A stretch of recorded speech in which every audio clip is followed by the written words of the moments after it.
الله الرحمن الرحيم نحمده ونصلي ونسلم على رسوله الكريم أما بعد أعوذ بالله من الشيطان الرجيم بسم الله الرحمن الرحيم إنا نحن نزلنا الذكر وإنا له لحافظون صدق الله مولانا العظيم رب اشرح لي صدري ويسر لي أمري واحلل عقدة من لساني يفقهوا قولي اللهم صل على محمد وعلى آل محمد كما صليت على إبراهيم وعلى آل إبراهيم إنك حميد مجيد اللهم بارك على محمد وعلى آل محمد كما باركت على إبراهيم وعلى آل إبراهيم إنك حميد مجيد۔ قرآن مجید اللہ تبارک تعالیٰ کی آخری اور عظیم الشان کتاب ہے۔ اس کتاب کی مثال گزشتہ آسمانی کتابوں میں نہیں ملتی۔ اللہ تبارک تعالیٰ نے جو مضامین اس میں نازل فرمائے ہیں اور جو اللہ پاک نے اس کو اعجاز والا بنایا ہے، یہ کتاب ایک معجزہ ہے کہ کوئی شخص اس کی نظیر، اس کی مثال لانے کی قدرت نہیں رکھتا، اور یہ بے مثال کتاب ہے۔ اس کا ایک ایک حرف، اس کا ایک ایک لفظ، اس کا ایک ایک کلمہ اپنی مثال آپ ہے۔ اللہ پاک نے رسول اکرم صلی اللہ تعالی علیہ وسلم کو جتنے بھی معجزات عطا فرمائے ہیں، ان تمام کے تمام معجزات میں دو معجزے سب سے بڑے اور سب سے عظیم الشان معجزے ہیں۔ ایک معجزہ قرآن مجید ہے اور دوسرا معجزہ معراج ہے۔ اللہ پاک نے ہر زمانے میں نبیوں کو معجزے عطا فرمائے ہیں۔ معجزہ کس کو کہا جاتا ہے؟ معجزہ کسی ایسے امر کو کہا جاتا ہے کہ جس کی مثال دوسرے نہ پیش کر سکتے ہوں، اور معجزہ کا معنی عاجز کرنے والا۔ تو اللہ تبارک تعالیٰ اپنے نبی کے وجود پر کسی ایسی بات کو ظاہر فرما دیتا ہے، کسی ایسے کام کو ظاہر کر دیتا ہے کہ کوئی اور شخص ایسا کام نہیں کر سکتا، ایسی بات کہلوا دیتا ہے کہ کوئی اور ایسی بات نہیں کہہ سکتا۔ تو اس اعتبار سے قرآن مجید رسول پاک صلی اللہ علیہ وسلم کا معجزہ ہے کہ حضرت صلی اللہ تعالی علیہ وسلم کے زمانے میں فصاحت، بلاغت اور زبان کا ایک بہت بڑا عروج تھا۔ زبان پر بڑے کمال رکھنے والے ماہر لوگ موجود تھے۔ ایک ایک مجلس میں سینکڑوں اشعار کہہ دیا کرتے تھے، ان کے لیے شعر کہنا کوئی مشکل معاملہ نہیں ہوتا تھا۔ تو حضرت صلی اللہ تعالیٰ علیہ وسلم نے جس گھرانے میں آنکھ کھولی، اس گھر میں، اس ماحول میں لکھنے پڑھنے کا رواج نہیں تھا۔ پورے مکہ میں چند لوگ ایسے تھے کہ جن کو لکھنا پڑھنا آتا یا قلم اور کاغذ کا کسی کو پتہ تھا۔ ایسی تہذیب تھی، ایسی ثقافت تھی۔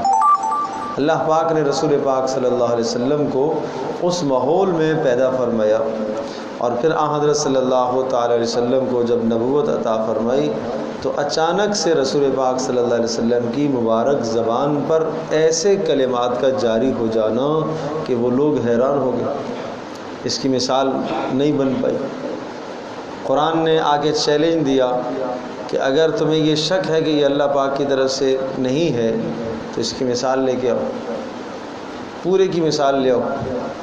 پھر پورے کی مثال اگر نہیں لا سکتے ہو تو 10 صورتوں کی مثال لے آؤ۔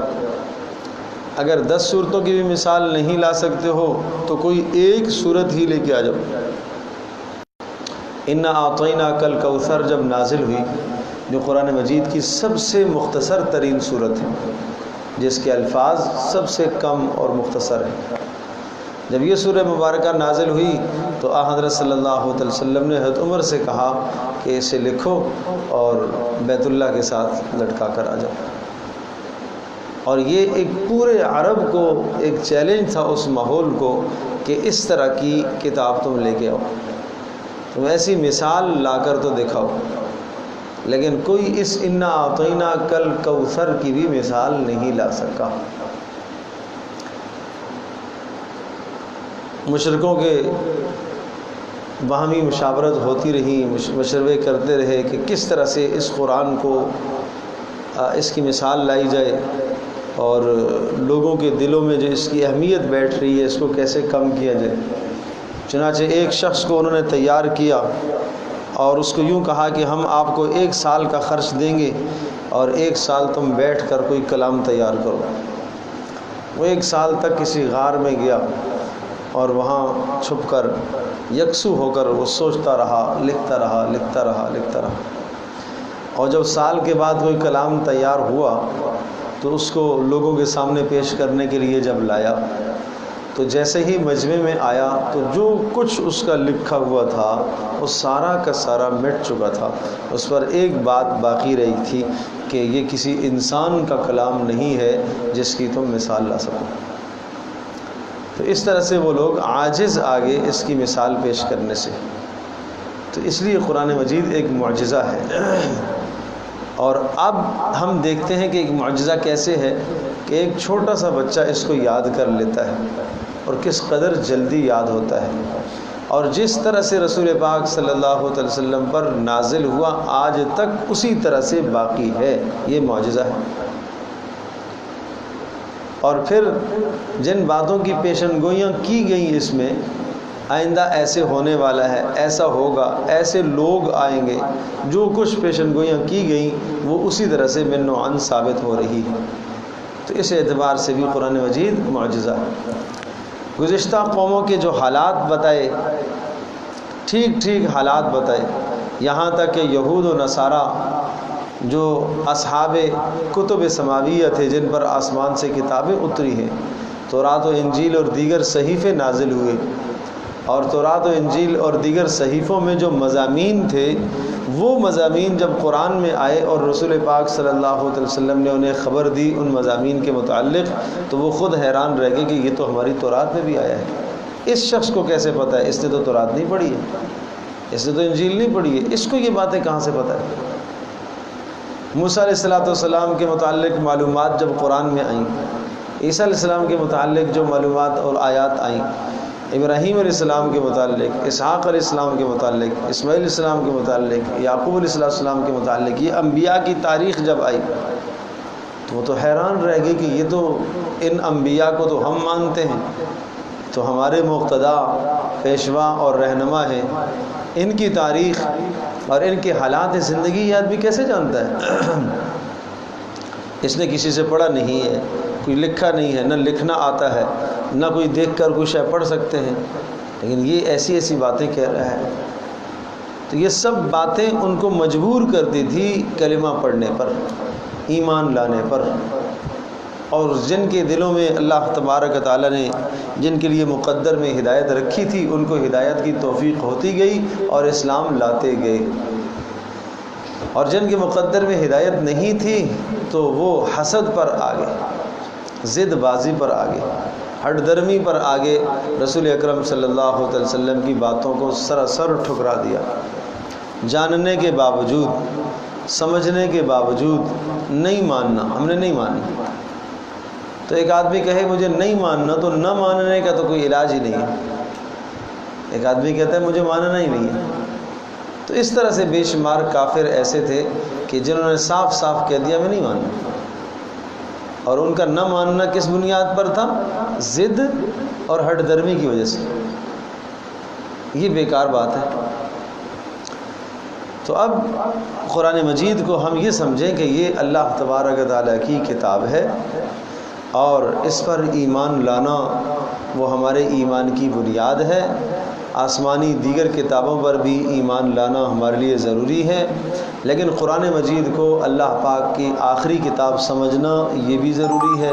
اور اس کتاب کو گزشتہ تمام کتابوں کے لیے ناسخ تسلیم کرنا کہ اس نے سب کتابوں کو منسوخ کر دیا، اس پر ایمان رکھنا بھی ضروری ہے۔ اور اسی طرح سے اس قرآن مجید کی کوئی مثال نہیں لا سکا اور نہ لا سکتا ہے اور نہ آئندہ بھی لا سکے گا، اس پر بھی ایمان رکھنا۔ اور قرآن مجید یہ کتاب ہے ہدایت کی کتاب، یہ رہنمائی کی کتاب ہے۔ اس کا بنیادی موضوع کیا ہے؟ ہدایت۔ اس لیے شروع میں کہا ذالک الکتاب لا ریب فیہ ھدی للمتقین، ہدایت کی بات شروع سے آئی۔ موضوع کیا ہے؟ ہدایت۔ جب موضوع ہدایت ہے تو اب اس ہدایت کو سمجھانے کے لیے اللہ پاک گزشتہ قوموں کے قصے بھی سناتا ہے کہ دیکھو فلاں قوم آئی، اس نے ہدایت کو قبول کیا، کامیاب ہوئے۔ دیکھو فلاں قوم آئی، اس نے ہدایت کو قبول نہیں کیا، ناکام ہوئے۔ دیکھو جو پھر ہدایت، موضوع ہدایت ہے تو اب پھر جنت کا بھی جہنم کا بھی تذکرہ آئے گا۔ دیکھو جو ہدایت کو تسلیم کرے گا اس کے لیے جنت ہے، جو نہیں مانے گا ہدایت کو اس کے لیے جہنم ہے۔ اور دیکھو جس نے ہدایت کو قبول کیا، دنیا میں اللہ نے ان کو عروج عطا فرمایا، اور دیکھو جنہوں نے نہیں قبول کیا ان کو اللہ پاک نے دنیا میں ذلیل و خوار اور پست کیا ہے، تباہ اور برباد کیا ہے۔ چونکہ موضوع کیا ہے؟ ہدایت، یہ سمجھنے کی ضرورت ہے۔ تو تمام کی تمام مضامین اور آیات گھوم کر واپس اسی بات کی طرف آئیں گے کہ موضوع اس کا کیا ہے؟ ہدایت ہے، انسانوں کی رہنمائی ہے۔ پھر کبھی اللہ تبارک و تعالیٰ کی عظمت کی بات آئے گی، اللہ کی بڑائی کی بات ہوگی۔ کیوں؟ اس لیے کہ جو ہدایت بتانے والا ہے، جو قانون کا بنانے والا ہے اور قانون اور اصول اور ضابطے دینے والا ہے، اس کی عظمت دل میں آئے گی تو تم ان قانونوں کو قبول کرو گے۔ پھر اللہ کی عظمت پر بات ہوتی ہے، اللہ کی بڑائی پر بات ہوتی ہے، اللہ کی قدرت پر بات ہوتی ہے۔ پھر یہ سمجھایا جاتا ہے کہ یہ وہ مالک اور وہ خالق اور وہ ذات ہے کہ جو اس عظمت کا لائق، صرف اس احترام کے لائق صرف وہ اللہ ہے، اللہ کے ساتھ کوئی اور شریک نہیں۔ تم نے عبادت میں، تم نے محبت میں، تم نے علم میں، تم نے کسی بھی شے میں اس اللہ کے ساتھ کسی کو شریک نہیں کرنا ہے۔ اس طرح سے توحید کے مضامین بھی بیان ہوں گے جس میں اللہ پاک کی وحدانیت، اللہ کا ایک ہونا بیان کیا گیا کہ اللہ پاک ذات کے اعتبار سے، صفات کے اعتبار سے، ہر اعتبار سے یکتا ہے، ہر اعتبار سے اکیلا ہے، اس کا کوئی ثانی نہیں ہے۔ پھر کبھی یہ مضامین اس میں آتے ہیں اللہ تبارک و تعالیٰ کے متعلق، جب اللہ یکتا ہے، اللہ اکیلا ہے، اس کا کوئی ثانی نہیں ہے، دن کو پکارو، رات کو پکارو، جب پکارو وہ تمہاری پکار کو سنے گا، اس پر نیند نہیں طاری ہوتی، وہ تھکتا نہیں ہے کہ وہ اس آرام کا محتاج ہو، اس کو کھانے کی ضرورت نہیں ہے کہ وہ کسی طرف وقت ہم پکارنے کے لیے جائیں اور ہم کوئی مسئلہ لے کر جائیں تو وہ کھانے میں مشغول ہو، نہیں، اس کو کھانے کی حاجت نہیں، اس کو پینے کی حاجت نہیں ہے، وہ بیوی کے سلسلے سے پاک ہے، اولادوں کے سلسلے سے پاک ہے، حسب نسب سے پاک ہے۔ یہ سب باتیں بیان ہوتی ہیں، لیکن بنیادی جو مضمون ہوتا ہے وہ کیا ہے؟ ہدایت۔ پھر ہر صورت کا ایک الگ الگ مضمون ہوتا ہے۔ یہ تو پورا مرکزی مضمون جو بتایا قرآن مجید کا کہ یہ ہدایت کی کتاب ہے، رہنمائی کی کتاب ہے۔ اس کے ساتھ ساتھ اور بھی چیزیں آتی رہے گی، ضمناً بہت ساری چیزیں آتی رہتی ہیں۔ ایک آدمی یہاں سے سفر کر کے جاتا ہے، کسی دوسرے شہر میں جاتا ہے، اس کا مقصد ایک کام ہوتا ہے کہ اس کام کے لیے میں جا رہا ہوں، ضمن میں ساتھ اور چیزیں بھی دیکھ لیتا ہے، ساتھ 2 4 6 10 20 کام اور بھی کر کے آ جاتا ہے۔ اسی طرح سے قرآن مجید کا ہدف اور بنیادی مقصد انسانوں کی ہدایت اور رہنمائی۔ اب میں عرض کر رہا ہوں کہ اس ہدایت کو سمجھانے کے لیے، اس ہدایت کو واضح کرنے کے لیے پھر اور مضامین بھی بیچ میں آتے ہیں ساتھ۔ اب یہ ہدایت کیوں مضمون ہے، اس کو ذہن نشین فرما لیں۔ اللہ تبارک و تعالی خالق کائنات ہے، اللہ پاک خالق انسان ہے، اللہ پاک مالک انسان ہے، انسانوں کو پیدا کرنے والا، انسانوں کا مالک بھی وہی اور متصرف بھی وہی، اور کائنات کے تمام اجزاء کا، شعبوں کا اور تمام عالمائے نظام کا، کائنات کے تمام عالموں کا متصرف خالق اللہ ہی ہے۔ تو اللہ تبارک و تعالیٰ نے جب حضرت آدم علیہ السلام کو پیدا فرمایا، اللہ نے اس دھرتی پر انسانوں کو بسانا تھا، اس دھرتی پر انسانوں کو بسانا تھا۔ تو کس کو پیدا فرمایا؟ آدم علیہ السلام۔ آدم علیہ السلام کی تخلیق کے بعد اماں حوا کی تخلیق ہوئی، اور پھر ان کے ذریعے سے اللہ پاک نے نسل انسانی کو آگے چلایا۔ پہلے سپارے میں یہ تفصیل آئے گی، لیکن ابھی یہ باتیں ذہن نشین فرما لیں۔ تو نسل انسانی کو اللہ تبارک و تعالیٰ نے آدم علیہ السلام سے آگے چلایا۔ شروع میں کائنات میں بہت معمولی اور تھوڑے سے لوگ تھے۔ آدم علیہ السلام نے کچھ باتیں ان کو بتائی ہیں۔ وَعَلَّمَ آدَمَ الْأَسْمَاءَ كُلَّهَا ثُمَّ عَرَضَهُمْ، آگے آئے گا کہ آدم علیہ السلام نے ان کو چیزوں کے نام بتا دیے، چیزوں کے منافع بتا دیے، چیزوں کے نقصان بتا دیے، دنیا میں رہنے کا سلیقہ سمجھایا کہ آپ دنیا میں آئے ہو، اب آپ کو یہاں کھانے کی ضرورت ہے، اپنے کھانے کے اسباب کو یوں آپ نے وجود میں لانا ہے۔ کھانے کے اسباب کو زمین سے نکالنا ہے، روزیاں ہیں، غلے ہیں، یوں نکالنا ہے، یہ کام کرنا ہے۔ آپ کو لباس کی ضرورت ہے، لباس کیسے فراہم ہوگا اس کے سلیقے، اس کے طریقے سکھائے۔ آدم علیہ السلام نے یہ سلیقے سکھائے۔ گویا کہ انسانیت کو دنیا میں رہنے کا سلیقہ آدم علیہ السلام نے سکھایا۔ یہ پہلی بات ہے، یہ سب سے پہلی تعلیم ہے، یہ انسان کی پہلی تعلیم ہے کہ دنیا میں کیسے رہیں گے، کیسے زندہ رہیں گے، کیا چیزیں ہماری ضرورت کے لیے درکار ہیں۔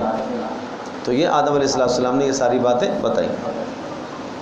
جیسے جیسے انسان بڑھتے گئے، آگے نسلوں میں اضافہ ہوتا چلا گیا، تو یہ فطرت ہے انسان کی کہ جب انسان پریشانیوں سے، غموں سے، دکھ سے، درد سے آزاد ہو جاتا ہے، تھوڑی سی راحت آتی ہے، تو آدمی کو مستی سوچتی ہے، خون خرابے پہ اتر آتا ہے، قتل و غارت کی طرف آتا ہے۔ تو پہلے عرض کیا کہ شروع میں تو یہی تھا کہ کھائیں گے کیسے، کیا ہوگا، تو وہ طریقے سارے سکھائے۔ پھر جیسے جیسے آگے انسان بڑھتے گئے، اب دوسروں کی جگہوں پر قبضہ کرنا، زمین پر قبضہ کرنا، آپس میں لڑائی، آپس میں فساد، تنازع، اب احکام تھوڑے سے اور آگے کہ نہیں، اب حد بندیاں بتا دیں کہ تمہیں اس طرح سے زندگی گزارنی ہے، تمہارے سے کسی دوسرے کو اذیت نہ ہو، اس کو تم سے نہ ہو، تم نے کسی کو تکلیف نہیں دینی ہے، اور اگر یوں ہو گیا آپ نے کسی کو ستایا، کسی نے مارا، تو اس کا کیا اس کی سزا ہوگی، یہ سزائیں تھوڑی سی آگے۔ اس طرح سے آہستہ آہستہ احکام بڑھتے گئے۔ جیسے جیسے آبادیاں بڑھتی گئیں تو میں عرض کر رہا ہوں کہ قوانین بھی بڑھتے گئے۔ یہ قوانین ہیں، اللہ پاک کی طرف سے اترے ہوئے قوانین ہیں۔ بالکل اس کی مثال اسی طرح سے آپ سمجھیں کہ ایک شخص ایک علاقہ خرید کر باؤنڈری وال کرتا ہے اور وہاں ایک آبادی، ایک سوسائٹی بناتا ہے، تو شروع میں بہت مختصر قانون ہوتے ہیں اس کے، لیکن جیسے جیسے آبادی بڑھتی جائے گی تو قوانین اور ہوتے چلے جاتے ہیں، اور پھر سخت سے سخت قوانین۔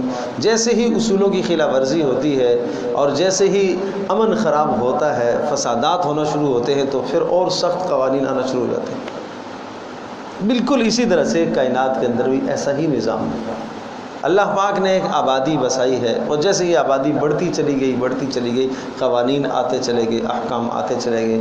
پھر آدم علیہ السلام پر کچھ صحیفے، کچھ تھوڑی کتابیں اللہ نے اتاری، چھوٹے صحیفے، کچھ مضامین۔ شیس علیہ السلام ہیں، پھر ان پر صحیفے اترے، کچھ کتابیں اتری، چھوٹے صحیفے آئے۔ نوح علیہ السلام ہیں، ان پر کچھ مختصر صحیفے، کچھ چھوٹے مضامین آئے۔ اسی طرح سے ابراہیم علیہ السلام ہیں، ان پر صحیفے آئے۔ پھر موسیٰ علیہ السلام پر صحیفے آئے۔ پھر اس کے بعد مکمل ایک نظام شریعت، ایک نظام زندگی، مکمل ایک قانون اور ضابطہ جو دیا گیا وہ تورات ہے۔ مکمل قانون، مکمل ضابطہ حیات، دنیا میں آپ نے کیسے رہنا ہے، زندگی کے تمام شعبۂ سے متعلق اس میں معلومات دے دی گئی۔ تو تورات آ گئی، اور موسیٰ علیہ السلام پر اللہ پاک نے تورات کو نازل فرمایا۔ اور قرآن مجید کے نزول کا تو طریقہ کار ہی الگ ہے۔ تورات کے نزول کا طریقہ یوں ہوا کہ موسیٰ علیہ السلام کو بلایا گیا ایک جگہ پر، طور پہاڑ پر، اور وہاں موسیٰ علیہ السلام کو حکم ہوا کہ یہاں آپ اپنے پروردگار کی بندگی کریں، عبادت کریں، اعتکاف کریں۔ چنانچہ 40 دن کے بعد اللہ پاک نے ان کو تورات عطا فرمائی۔ اب بات آئی کہ اس تورات کے مطابق تم نے زندگی گزارنی ہے۔ خذوا ما آتیناکم بقوۃ واسمعوا، جو ہم نے تمہیں دیا ہے اس کو مضبوطی سے تھام لو اور اس کے مطابق تم نے زندگی گزارنی۔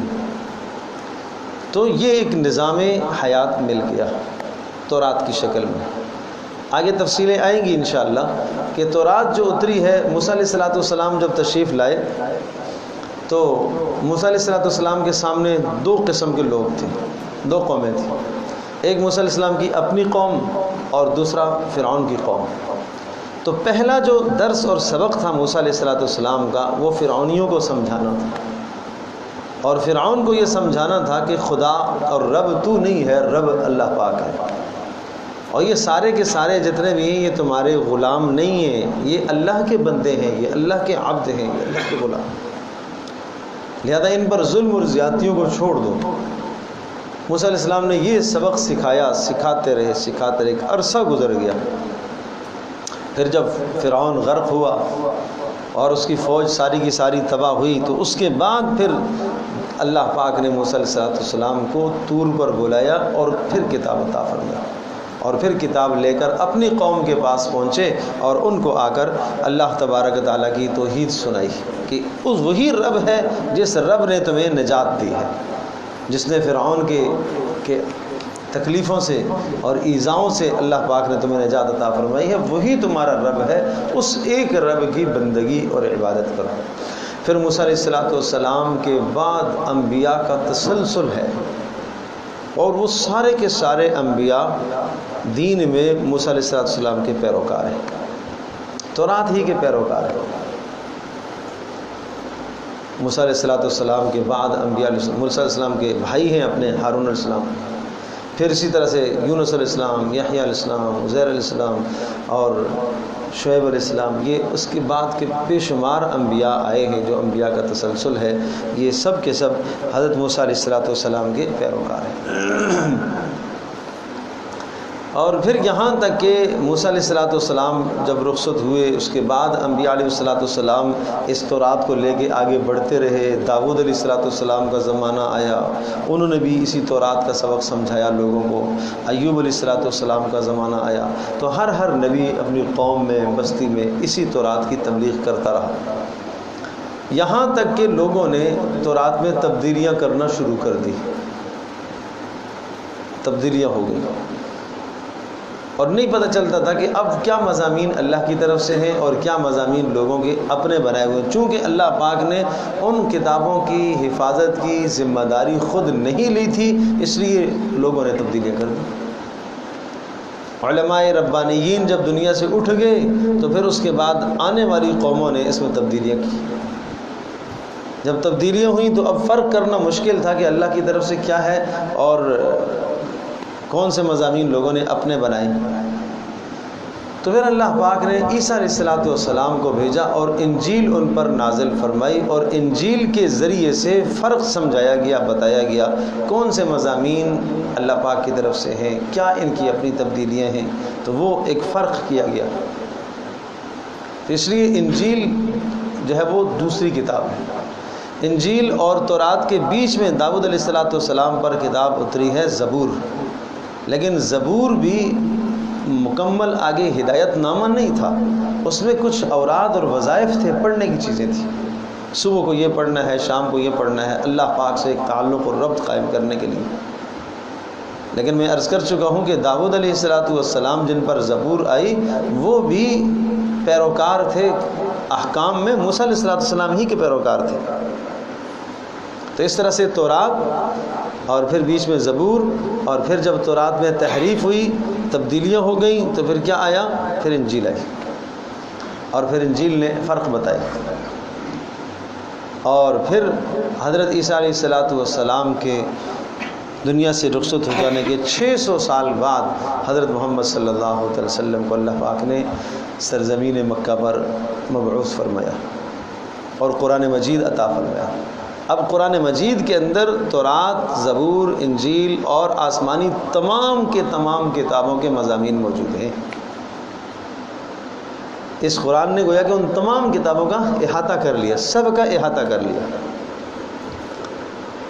تو مکمل ایک نظام شریعت پہلا کیا تھا تورات، اور پھر دوسرا مکمل نظام شریعت ہے قرآن مجید، بیچ میں انجیل اور بیچ میں زبور ہے۔ اب یہ بات کہنے کے بعد، اس تفصیل کے بعد، یقیناً آپ کو یہ بات خود بخود سمجھ میں آ جانا چاہیے کہ سب سے زیادہ اس لیے قرآن میں موسیٰ علیہ السلام کا اور تورات کا ذکر ہے۔ اب بات سمجھیں، سب سے زیادہ تذکرہ انبیاء علیہ السلام میں کس کا ہے؟ موسیٰ علیہ السلام۔ کیوں کہ موسیٰ علیہ السلام کا تذکرہ کیوں عرض کیا کہ وہ سب سے پہلے ان کو ایک مکمل نظام شریعت، نظام حیات دیا گیا، اس لیے۔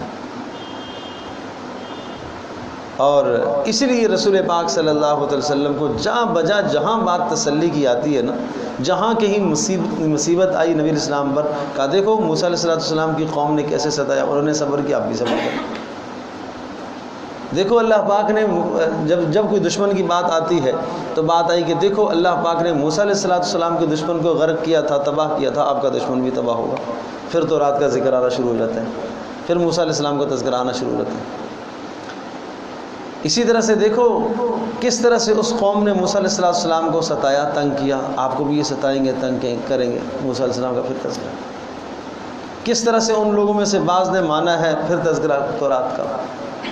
تو اس لیے قرآن مجید میں جا بجا تذکرہ، سوائے 2 سپاروں کے ہر سپارے میں موسیٰ علیہ السلام کا تذکرہ موجود۔ تو اس کی جو بنیادی وجہ ہے وہ یہ ہے کہ آپ علیہ السلام کو تسلی دینے کے لیے امت کو، کہیں قوم کو، امت کو سمجھایا گیا، امت کو تسلیاں دی گئی ہیں۔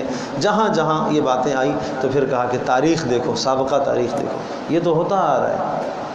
اور کتنی جگہ آپ دیکھیں گے فرعون کا تذکرہ آئے گا، موسیٰ علیہ السلام کا فرعون کا مکالمہ، موسیٰ علیہ السلام کا فرعون کا مقابلہ، کتنی جگہ پر ہے۔ کیا ایک جگہ ذکر کر دینا کافی نہیں تھا؟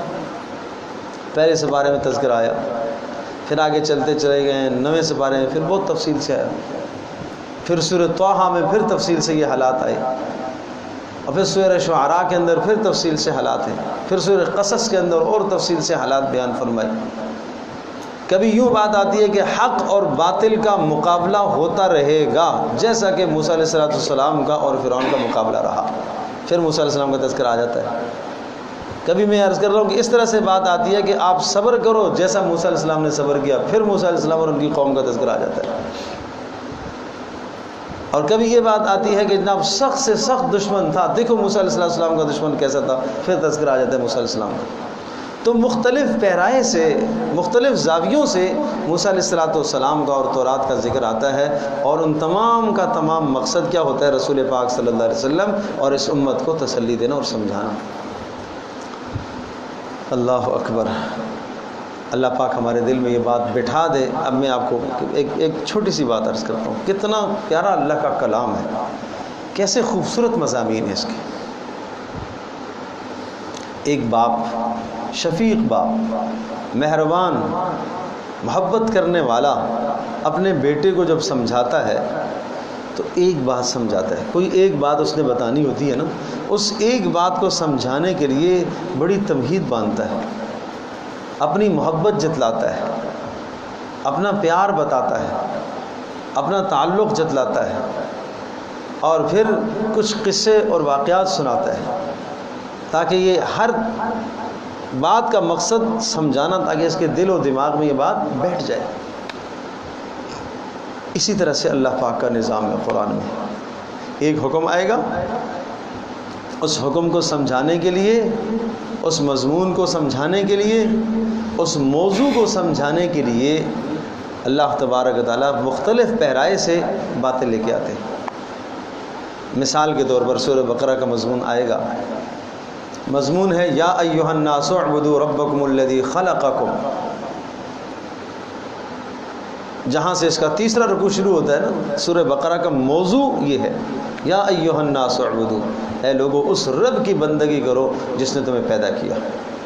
اللہ کی عبادت کرو جس اللہ نے تمہیں بولو پیدا کیا. یہ ایک موضوع ہے. اب آپ یہ سمجھے نا کہ کسی خطیب صاحب کی، کسی مقرر، کسی واعظ کا وعظ آپ سنتے ہیں تو آپ پوچھتے ہیں موضوع کیا تھا جی، کس موضوع پر بات ہوئی؟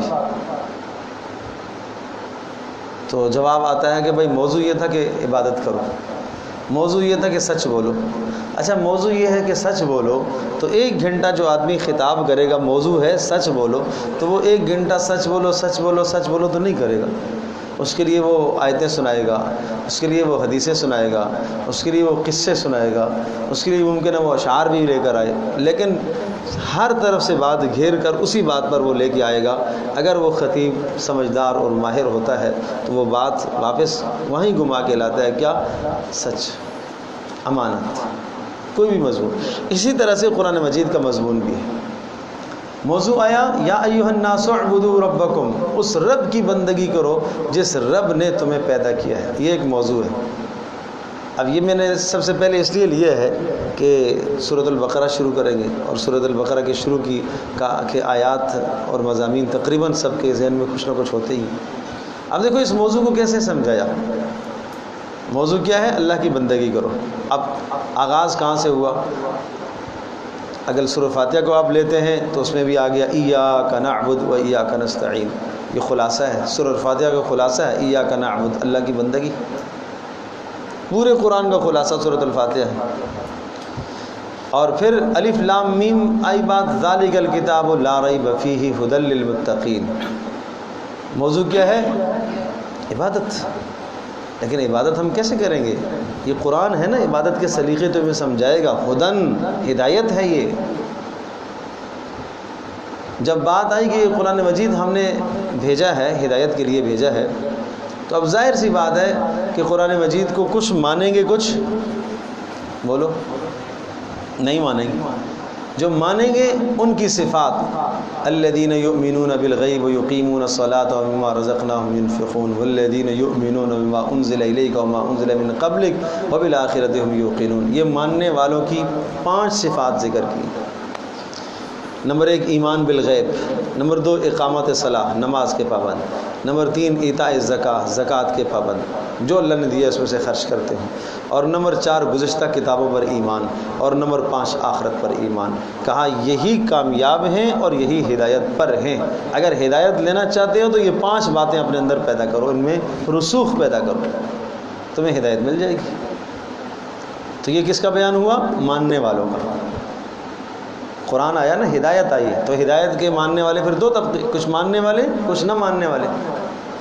اب نہ ماننے والوں کا بیان ان الذین کفروا سواء علیہم انذرتم ام لم تنذرہم لا یؤمنون. اچھا نہ ماننے والے 2 قسم کے لوگ ہوتے ہیں. ایک وہ دشمن 2 طرح کا ہوتا ہے، ایک وہ جو کھلا مقابلے پہ آتا ہے، اور ایک وہ جو چھپ کے مقابلہ کرتا ہے، چھپ کے دشمنی کرتا ہے. سامنے آپ کا دوست بن جائے گا، سامنے آپ کی مدح کرے گا، آپ کی تعریف کرے گا، لیکن پیٹھ کے پیچھے وہ چھرے کھونپے گا آپ کو. تو اس لیے دونوں قسم کے لوگوں کو ذکر فرمایا. اور دشمنوں میں وہ جو چھپا ہوا دشمن ہوتا ہے، جو دوست بن کر وار کرتا ہے، وہ زیادہ خطرناک ہوتا ہے.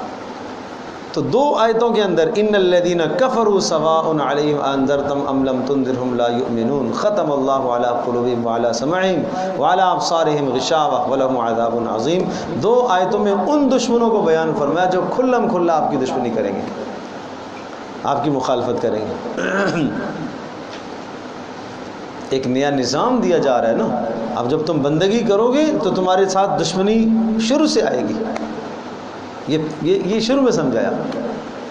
اور وَمِنَ النَّاسِ مَن يَقُولُ آمَنَّا بِاللَّهِ وَبِالْيَوْمِ الْآخِرِ سے آخر تک یہ پورا رکوع جو ہے، یہ رکوع ان لوگوں کا ہے، ان دشمنوں کو بیان فرمایا جو چھپ کے مخالفت کرتے ہیں، منافق. اور پھر ان کی عادات، 5 ان کی عادتیں ذکر فرمائی ہیں.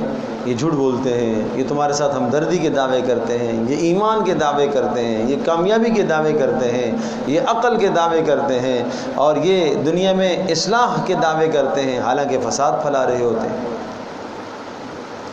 تو 3 قسم کے طبقوں کا بیان آ گیا کہ ہم نے کتاب دی ہے اور کچھ ماننے والے ہوں گے اور کچھ نہ ماننے والے ہوں گے، اور کچھ ماننے والے جو نہ ماننے والے ہوں گے کھلا مخالفت کریں گے، 2 آیتوں میں ان کا بیان آ گیا۔ چھپ کر مخالفت کریں گے تو 13 آیتوں میں ان کا بیان، پورا رکوع ان کے بارے میں بیان کر دیا۔ پھر مضمون آیا سورت کا، یا ایھا الناس اعبدوا ربکم۔ تینوں قسم کے طبقوں کو دعوت دی جا رہی ہے، چاہے وہ ماننے والے ہیں چاہے نہ ماننے والے ہیں۔ اس لیے یا ایھا الذین آمنوا نہیں کہا، یا ایھا الناس، سارے لوگوں، چاہے مسلمان ہو چاہے منافق ہو چاہے کافر ہو چاہے یہودی ہو چاہے نصرانی ہو چاہے کوئی بھی طبقہ ہو دنیا کا، اعبدوا ربکم الذی خلقکم، اس رب کی بندگی کرو جس رب نے تمہیں پیدا کیا ہے۔ کیوں نہیں کہا اعبدوا اللہ، اللہ کی بندگی کرو، اعبدوا الرحمن، رحمان کی بندگی کرو، لفظ رب ذکر کیا، اور شروع میں بھی الحمدللہ رب العالمین، رب شروع سے ذکر کیا، اس لیے کہ صفت ربوبیت، رب ہونا وہ صفت ہے کہ جو بچپن سے رب کہتے ہیں کہ وہ ذات جو آہستہ آہستہ کمال تک پہنچائے، تدریجاً کمال تک پہنچائے۔ اللہ پاک کی صفت ربوبیت کی طرف ہم ہر وقت محتاج ہیں، دنیا میں آنے سے پہلے بھی محتاج تھے اور دنیا میں آ کر بھی محتاج ہیں، اس لیے رب کو ذکر کیا۔ اور یہی وجہ ہے کہ یہ بات آپ نے سن رکھی ہوگی کہ قبر کے اندر جو سوال ہوگا نا، کیا سوال ہوگا؟ یہ نہیں سوال ہے من الہو کا، تمہارا الہ کون ہے، اللہ کون ہے، نہ، من ربک، رب کون ہے۔ خالق نہیں پوچھا، اس لیے کہ اس کو تو لوگ مانتے ہیں، اللہ کا اعتراف ہے۔ کوئی یہ بھی دعویٰ نہیں کرتا دنیا کے اندر کہ میں نے آسمان بنایا، میں نے زمین بنائی، نہیں۔ مشرکوں سے پوچھو بھلا ان سألتم من خلق السماوات والارض، ان سے پوچھو آسمان و زمین کو کس نے بنایا، تو کہیں گے اللہ نے بنایا ہے۔ خالق ہونے کا تو اعتراف لوگ کرتے ہیں، لیکن جب بات آتی ہے نا رب کی، کھاتے کہاں سے ہو؟ دکان چلاتا ہوں اس لیے کھاتا ہوں۔ بچے کیسے پل رہے ہیں؟ کاروبار ہے جی اس لیے پل رہے ہیں۔ تو صفت رب ماننا انسان کے لیے ذرا مشکل ہے، تو اس لیے قبر میں بھی یہی سوال ہوگا من ربک، رب کون ہے تمہارا، اعتماد اور بھروسہ کس پر تھا تمہارا، اس لیے رب کی بات آئی۔ تو اب بڑے پیارے انداز سے اس مضمون کو اللہ پاک نے سمجھایا، اس رب کی بندگی کرو جس رب نے تمہیں کیا کیا ہے، پیدا کیا ہے۔ اب دیکھو نا، میں نے عرض کیا تھا کہ ایک مضمون ہوگا، اس مضمون کو سمجھانے کے لیے دیکھو کتنی باتیں آئیں گی۔ تو مضمون کیا ہے؟ اس رب کی بندگی کرو جس نے تمہیں پیدا کیا۔ اب اس بات کو آپ یاد رکھنا، اس رب کی بندگی کرو جس نے تمہیں پیدا کیا، ٹھیک ہے۔ اب رب کی آگے صفات ذکر فرمائی۔ اچھا رب کون ہے، کس رب کی بندگی کریں؟ جس نے تمہیں پیدا کیا ہے۔ اچھا اور اس کی کیا خوبیاں ہیں، کیا صفات ہیں؟ الذی جعل لکم الارض فراشا والسماء بناء، اس رب نے زمین کو بچھونا بنایا ہے، آسمان کو چھت بنایا ہے۔ یہ آسمان زمین کے تذکرے اس لیے کیے کہ اس کے لیے کوئی عالم ہونے کی ضرورت نہیں ہے، کوئی پڑھنے کی ضرورت نہیں ہے، ٹیکنالوجی کی ضرورت نہیں ہے۔ ہر آدمی دیکھتا ہے، روزانہ آسمان کو دیکھتا ہے، روزانہ زمین کو دیکھتا ہے۔ جس کے پاس ذرا سا عقل اور شعور اور دانش اور سمجھ ہو، وہ سمجھ جائے گا کہ ہاں اتنا بڑا آسمان، اتنی بڑی زمین، اتنے بڑے پہاڑ اور اتنا نظام یہ کوئی بنانے والا ہے، یہ خود نہیں آیا۔ تو یہ اس اللہ کا کیا ہو رہا، تعارف، کہ جس رب کی بندگی کا تمہیں حکم دیا جا رہا ہے، اس رب کی کیا کرو، اس رب کا تعارف تو سمجھو۔ پھر کہا وَأَنزَلَ مِنَ السَّمَاءِ مَاءً، اچھا تمہارا رب جانتے ہو کون ہے؟ جس نے آسمان سے پانی برسایا، بارشیں برسائی ہیں۔ تم برسا سکتی ہو بڑے بڑے ٹنوں منوں کے حساب سے بادل جو زمین سے، سمندروں سے جناب بخارات اٹھاتے ہیں اور فضاؤں میں جاتے ہیں اور پھر وہاں سے وہ بوجھل ہو کے وہ برستے ہیں، یہ کوئی نظام سوچا ہے؟ پھر کیا کیا اس بارش کو برسا کر، فَأَخْرَجَ بِهِ مِنَ الثَّمَرَاتِ رِزْقًا لَكُمْ، اس بارش کے ذریعے سے اس نے ثمرات کو، پھلوں کو بنایا ہے، تمہاری روزی کے بندوبست اس نے کیے ہیں۔ کیسا آ گیا رب کا تعارف؟ تو موضوع کیا آیا؟ اس رب کی بندگی کرو، ٹھیک ہے جی۔ کون رب؟ نمبر 1 جس نے تمہیں پیدا کیا، نمبر 2 جس نے آسمان اور زمین کو بنایا، جس نے زمین تمہارے لیے بچھونا بنائی، آسمان چھت بنایا، اور نمبر 3 اس نے آسمان سے تمہارے لیے پانی برسایا، نمبر 4 زمینوں سے غلے اگائے۔ اچھا، جس رب کی یہ صفات ہے نا، فلا تجعلوا للہ اندادا، اس کے ساتھ تم کسی کو شریک نہ ٹھہراؤ۔ بات کیا ہے؟ عبادت ہے نا۔ اب عبادت کرنے میں اس کے ساتھ کسی کو شریک نہ ٹھہراؤ۔ کیوں؟ جب آسمان کے پیدا کرنے میں وہ اکیلا، زمین کے بنانے میں وہ اکیلا، روزیاں دینے میں وہ اکیلا، بارش برسانے میں وہ اکیلا ہے، تو لہٰذا عبادت کے اندر بھی کیا ہے؟ وہ بولو، اکیلا ہے۔ عبادت میں اس کے ساتھ تم کسی کو شریک نہ ٹھہراؤ۔ تو موضوع کیا ہو گیا؟ بولو، اللہ کی عبادت نا، یہ موضوع ہو گیا سورہ بقرہ کا۔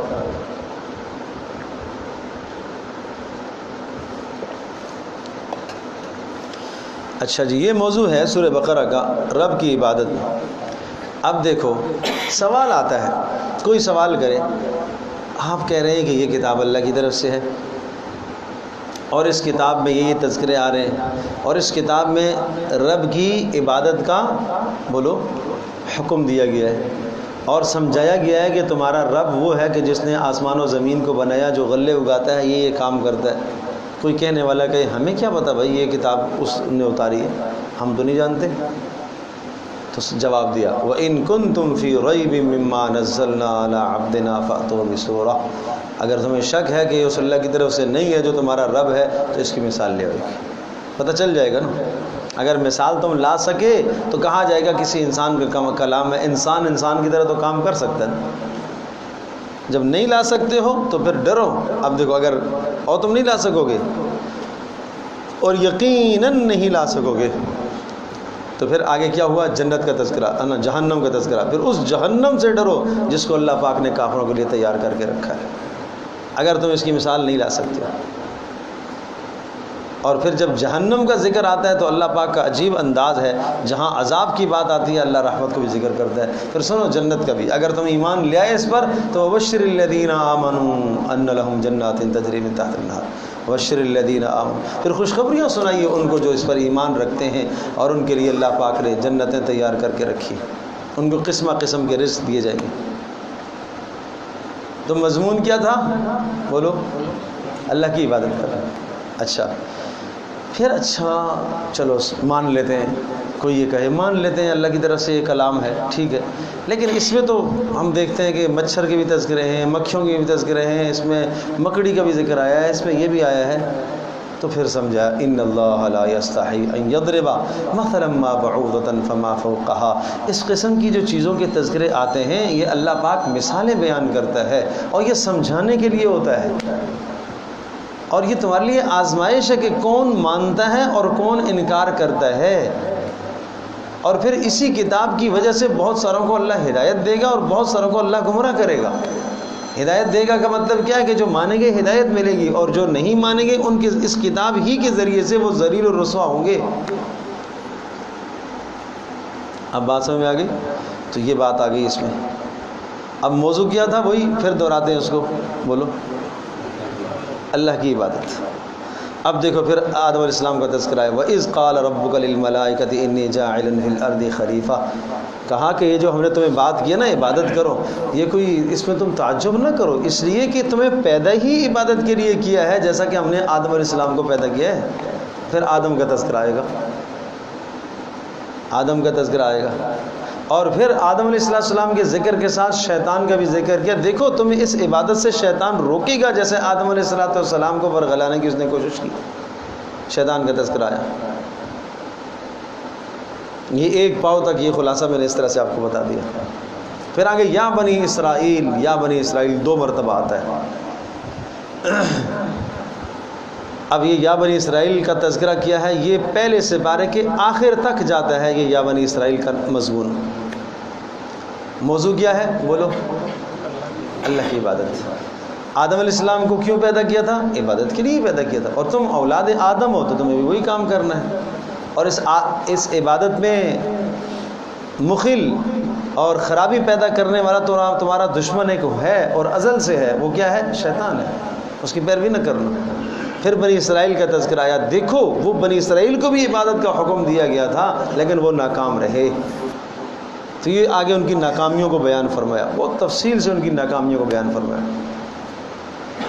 اور پھر آخر اس پہلے پارے کے آخر میں جا کر پھر یا بنی اسرائیل سے مضمون کو دوبارہ لوٹایا اور پھر سمجھا کر پھر یہ کہا کہ دیکھو ابراہیم علیہ السلام نے بھی تو اللہ کی بندگی کی تھی، انہوں نے جس طرح سے اللہ کی عبادت کی ایسے تم بھی اللہ کی عبادت کرو۔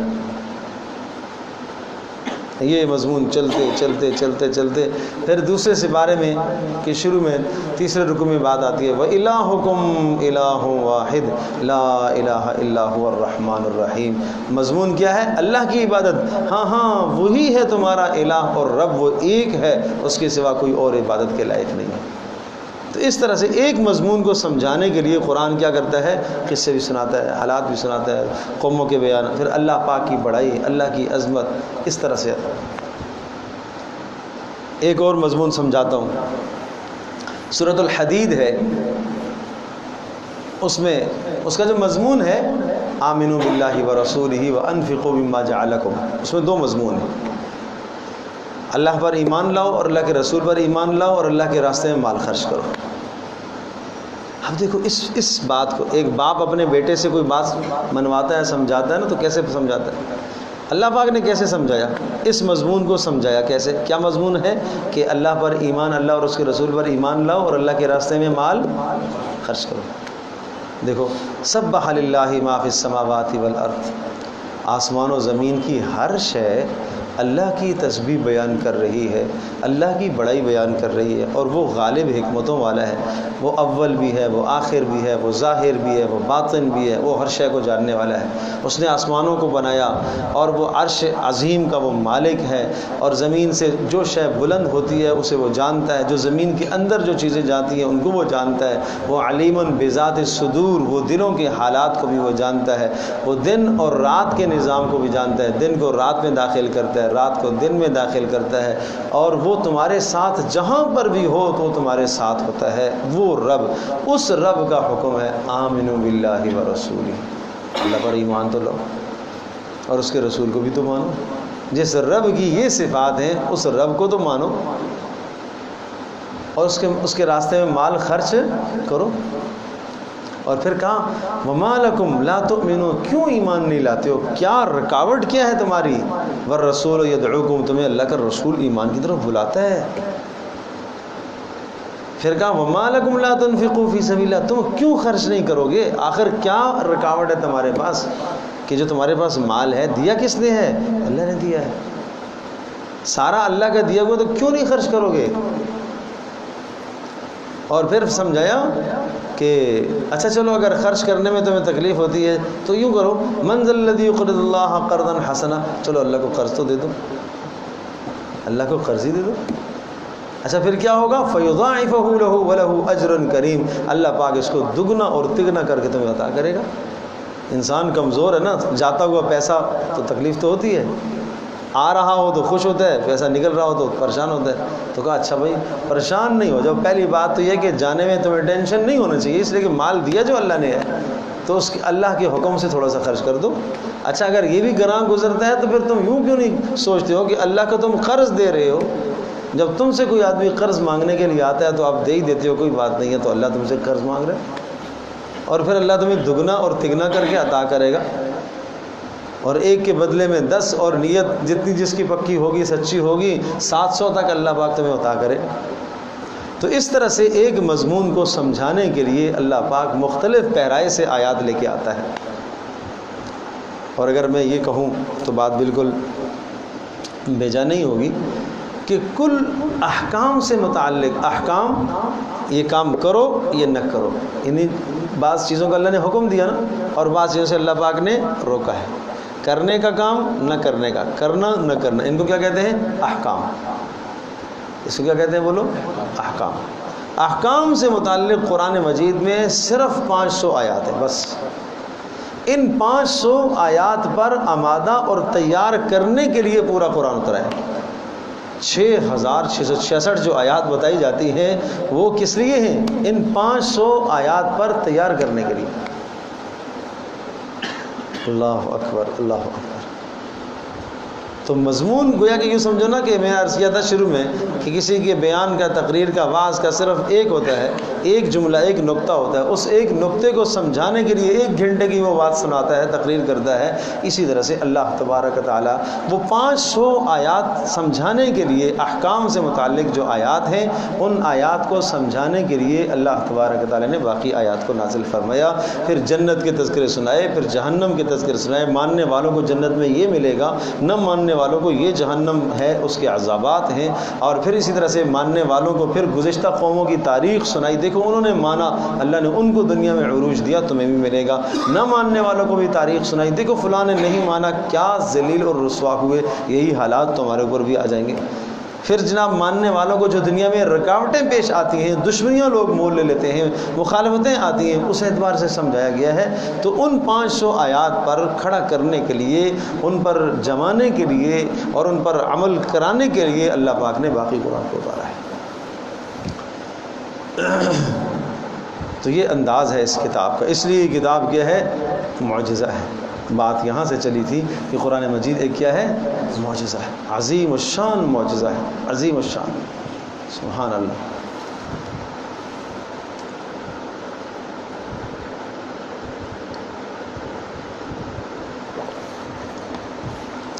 عربی زبان سے جب آپ کو کچھ مناسبت ہوگی نا تو پھر آپ دیکھیں گے انشاءاللہ کیسے معجزہ ہے، کیسے پتہ چلتا ہے۔ ایک ایک بات ایسی آتی ہے کہ آدمی کی طبیعت خوش ہوتی ہے۔ شفاء لما فی الصدور، دنیا کے غم دل سے چھٹتے ہیں، دل کی صفائی ہوتی ہے۔ قرآن عجیب کلام ہے اللہ کا، دلوں کو بدلنے والا ہے، کایا پلٹ جاتی ہے آدمی اس کو پڑھے تو تب۔ لیکن آج ہم اس سے غافل ہو گئے، پڑھتے ہی نہیں۔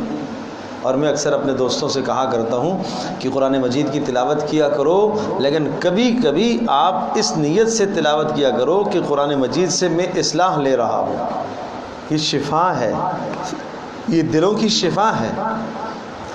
میرے دل میں دنیا کی محبت ہے، حسد ہے، کینہ ہے، بغض ہے، عداوتیں ہیں، نفرتیں ہیں، اور دل زنگ آلود ہو چکا ہے، اللہ تبارک و تعالیٰ کی بات سے متاثر نہیں ہوتا ہوں۔ ایسے آدمی کو کیا کرنا چاہیے؟ اس نیت سے قرآن پڑھے تاکہ میرا دل نرم ہو جائے۔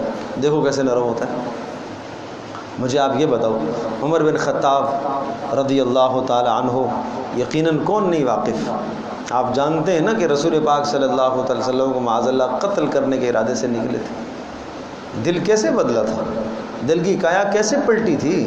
قرآن کی آیات سن کر پتھر سے پتھر دل، سخت سے سخت دل موم ہو گئے اس قرآن کی تلاوت سے۔ تزکیہ، دل کی صفائی وہ قرآن سے ہوتی ہے۔ لیکن آج ہمارا چونکہ ربط اور تعلق اس سے نہیں رہا تو اس لیے ہم ان تمام چیزوں سے محروم ہیں۔ پڑھنے کی بھی فرصت نہیں ہے، تلاوت کی فرصت نہیں ہے، تدبر کی فرصت نہیں ہے۔ افلا یتدبرون القرآن، غور فکر کیوں نہیں کرتے، تدبر کیوں نہیں کرتے؟ کیا ان کے دلوں پر تالے پڑ گئے؟ تدبر نہ کرنا دل بند ہو جانا ہے، تالا پڑ جانا ہے۔ کتنا اللہ پاک نے ڈانٹا ہے۔ وقال الرسول یا رب ان قوم اتخذوا هذا القرآن مہجورا، اور قیامت کے دن رسول کہے گا کہ اے میرے پروردگار، میری قوم نے قرآن مجید کو چھوڑے رکھا تھا۔ تو اس لیے اس کے مضامین کو سمجھنا، سیکھنا، جاننا بڑا ضروری ہے۔ تو یہ کچھ تمہیدی باتیں تھیں جو قرآن کا ایک تعارف تھا مختصر سا، وہ میں نے آپ کے سامنے عرض کیا۔ اب یہ قرآن مجید اللہ تبارک و تعالیٰ کی طرف سے یہ وحی ہے، یہ کتاب وحی ہے، اس کو ہم کہتے ہیں نا وحی۔ اب وحی کا کیا مطلب ہے؟ وحی کا معنی ہوتا ہے اشارہ، اشارہ دینا۔ اور اصطلاح شریعت میں وحی کہا جاتا ہے اللہ تبارک و تعالیٰ کی طرف سے کسی رسول کو کسی حکم کا اشارہ ملنا، وحی کہلاتا ہے۔ پھر اس کی کئی صورتیں ہوتی ہیں۔ اللہ تبارک و تعالیٰ براہ راست کسی رسول سے خطاب کرتا ہے، براہ راست اللہ پاک رسول سے ہم کلام ہوتا ہے۔ کلم اللہ موسیٰ تکلیما، اللہ پاک نے موسیٰ علیہ السلام سے براہ راست بات کی، یہ وحی کی ایک صورت ہے۔ وما کان لبشر ان یکلمہ اللہ الا وحیا او من وراء حجاب او یرسل رسولا فیوحی باذنہ ما یشاء۔ اللہ پاک نے یہاں وحی کی قسموں کو ذکر کیا ہے کہ اللہ پاک ہر انسان سے ایسے بات نہیں کرے گا۔ اللہ پاک نے وحی کا سلسلہ رکھا ہے، اپنے احکام کو اور اپنے پیغامات کو بندوں تک پہنچاتا ہے کس کے ذریعے سے؟ وحی کے ذریعے سے۔ تو ایک صورت یہ کہ اللہ پاک براہ راست رسول سے بات کرے، موسیٰ علیہ السلام سے بات ہوئی۔ دوسری صورت یہ ہے کہ اللہ پاک رسول کے دل میں کوئی بات ڈال دے۔ جیسا کہ آپ علیہ السلام نے ارشاد فرمایا کہ اللہ نے میرے دل میں یہ بات ڈالی ہے کہ الا ان النفس لن تموت حتى تستكمل رزقها، سمجھ لو کہ اس وقت تک کسی جان کی موت نہیں آتی جب تک وہ اپنا رزق نہ پورا کر لے۔ تو یہ کیا دوسرا طریقہ ہے وحی کا؟ کیا ہوتا ہے؟ اللہ پاک دل میں ڈالتے ہیں۔ اور تیسری صورت یہ ہوتی ہے کہ اللہ تبارک و تعالی فرشتے کو بھیجتا ہے اور وہ فرشتہ آ کر کلام نبی کے دل پر اتارتا ہے، مضمون ڈالتا ہے۔ اچھا، اس میں بھی پھر دو صورتیں ہوتی ہیں، بسا اوقات الفاظ اللہ پاکی کے ہوتے ہیں اور بسا اوقات مفہوم اللہ کا ہوتا ہے، الفاظ اللہ پاک کی طرف سے نہیں ہوتے۔ جب رسول اس مفہوم کو ادا کرتا ہے تو رسول کے الفاظ اپنے ہیں، مفہوم اللہ پاک کی جانب سے ہوتا ہے۔ مثال کے طور پر آپ کو کسی نے کسی جگہ پر کوئی پیغام بھیجا کہ بھئی آپ وہاں جا کے پیغام دو، اس نے لکھ کر دیا اور وہ آپ نے جا کے سنا دیا، تو یہ کیا ہے؟ الفاظ بھی اس کے ہیں، مضمون بھی اسی کا ہے، صرف آپ نے سنایا۔ اور دوسری صورت کیا ہوتی ہے کہ جناب وہ آپ کو زبانی بتا دے اور اس میں ضروری نہیں ہے کہ وہی الفاظ آپ آگے نقل کریں، مفہوم سارا کا سارا آپ نقل کر دیں تو کافی ہوتا ہے۔ اسی طرح سے دو سلسلے ہوتے ہیں کہ جب فرشتہ آتا ہے تو یہ دونوں صورتیں ہوتی ہیں، کبھی کبھی الفاظ بھی اللہ کی طرف سے آتے ہیں اور کبھی کبھی الفاظ اللہ کی طرف سے نہیں، صرف مضمون آ جاتا ہے، الفاظ نبی کے اپنے ہوتے ہیں۔ تو جب الفاظ اللہ تبارک و تعالیٰ کی طرف سے آتے ہیں پھر اس کی دو صورتیں ہوتی ہیں۔ وہ الفاظ ایسے ہیں کہ جن کا تعلق تلاوت سے ہے تو وہ قرآن مجید ہے، اور وہ الفاظ کہ جن کا تعلق تلاوت سے نہیں ہے وہ وہی غیر مطلوع، وہ کہا جاتا ہے حدیث قدسی جس کو آپ کہتے ہیں۔ اور پھر تیسرا یہ کہ الفاظ نبی کے ہوتے ہیں، مفہوم اللہ پاک کی طرف سے ہوتا ہے، تو اس کو پھر حدیث نبوی جیسے آپ سنتے رہتے ہیں۔ نبی علیہ السلام کے جتنے بھی ارشادات ہوتے ہیں، احادیث ہوتی ہیں، وہ بھی در حقیقت اللہ پاک کی طرف سے ہی مضامین ملے ہوئے ہوتے ہیں۔ وما ينطق عن الهوى ان هو الا وحی یوحى، کہ رسول پاک صلی اللہ علیہ وسلم جو کچھ بھی کہتے ہیں وہ کیا ہوتا ہے؟ اللہ پاک کی طرف سے وحی ہوتا ہے۔ اور پھر فرشتہ جب آتا ہے نبی کے پاس، رسول اکرم صلی اللہ علیہ وسلم کے پاس جب جبریل آتے تھے تو کبھی کبھی اپنی شکل میں آتے تھے، فرشتہ اپنی شکل میں آتا ہے، لیکن ایسا بہت کم ہوتا تھا۔ اور کبھی کبھی ایسا ہوتا تھا کہ انسانی شکل میں آتے تھے، اور کبھی ایسا ہوتا تھا کہ فرشتہ نظر نہیں آتا تھا کسی کو، بس آپ علیہ السلام بیٹھے ہوئے ہیں اور بیٹھے بیٹھے ایک دم سے آنکھیں بند ہونا شروع ہو جاتی تھی اور وحی کا نزول ہونا شروع ہو جاتا تھا، اور آپ علیہ السلام اس دنیا سے بالکل بے خبر ہو جاتے تھے، کٹ جاتے تھے یہاں سے۔ پاس بیٹھے ہوئے لوگ جو کچھ کر رہے ہوں، بول رہے ہوں، آپ کو نہیں احساس ہوتا تھا، اس لیے کہ آپ کا تعلق اوپر جڑا ہوا ہے اس وقت۔ تو یہ وحی کا سلسلہ یہ سب سے مشقت والا ہوتا تھا۔ انسانی شکل میں آتے تھے تو پھر مشقت نہیں ہوتی تھی، لیکن اس تو صحابہ کہتے ہیں ہمیں آواز آتی تھی جیسے گھنٹیاں ہوتی ہیں یا مکھیاں، شہد کی مکھیوں کی بنبناہٹ ہوتی ہے، اس طرح کی آواز ہمیں آ رہی ہوتی تھی، اور آپ علیہ السلام پر یہ کیفیت ہوتی تھی کہ سردی بھی ہو شدید تب بھی پسینہ آنا شروع ہو جاتا تھا، ناک پر، پیشانی پر پسینہ آتا تھا، تو ہم سمجھ جاتے تھے کہ وحی آ رہی ہے۔ اور پھر جب آپ علیہ السلام اس حالت سے فارغ ہوتے تھے تو جو مضمون فرشتے نے بتایا ہوتا تھا سارا کا سارا سنا دیتے تھے، سارا سنا دیتے تھے، پوری صورتیں بھی نازل ہوئی ہیں، سارا کا سارا سنا دیتے تھے۔ تو اس طرح سے رسول پاک صلی اللہ علیہ وسلم پر وحی نازل ہوئی، اور پھر قرآن مجید کی وحی جب نازل ہوتی تھی تو یہ آہستہ آہستہ جیسے جیسے ضرورت پڑتی گئی ایسے ایسے اتارا گیا، چونکہ اس کی حفاظت کی ذمہ داری اللہ پاک نے خود لی تھی، اور اس لیے آہستہ آہستہ اتارا گیا، کبھی ایک آیت، کبھی دو آیتیں، کبھی ایک صورت، کبھی دو صورتیں، اس لیے موقع بموقع نازل کیا گیا تاکہ اس کے لیے اس کے ذریعے سے رسول پاک صلی اللہ علیہ وسلم کو تسلی ہو، اس لیے کہ ہر دن نئے نئے غم، نئی نئی مصیبتیں آتی تھیں، پریشانیاں آتی تھیں، تو ہر دن جب جبریل آئیں گے، دن میں 2 بار آئیں گے، 3 بار آئیں گے، اور دوسرے دن تیسرے دن بیچ میں کبھی وقفہ بھی ہو جاتا تھا، تو جب بار بار جبریل آتے رہیں گے تو آپ علیہ السلام کو کیا ہوگا؟ تسلیاں رہیں گی، اور امت پر عمل کرنا آسان ہو جائے گا اس طرح سے۔ تو اس لیے 23 سالہ زمانے کے اندر، 23 سالہ دور کے اندر اس قرآن مجید کو اس طرح سے نازل کیا گیا۔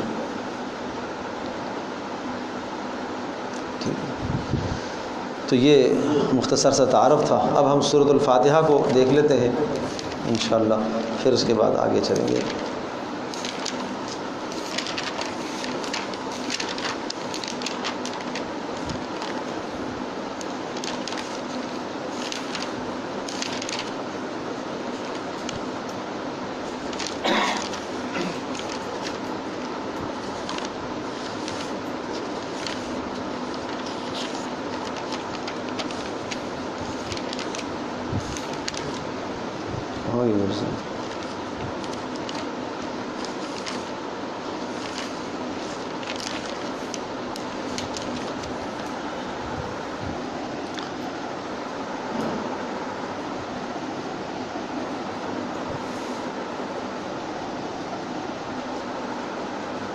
اعوذ باللہ من الشیطان الرجیم، بسم اللہ الرحمن الرحیم، الحمد للہ رب العالمین، الرحمن الرحیم، مالک یوم الدین، ایاک نعبد و ایاک نستعین، اہدنا الصراط المستقیم، صراط الذين أنعمت عليهم غير المغضوب عليهم ولا الضالين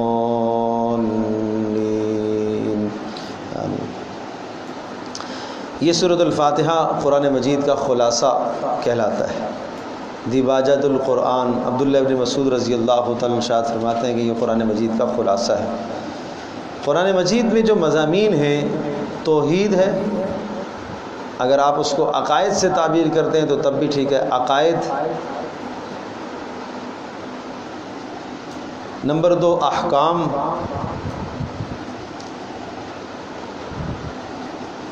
نمبر 3 آخرت،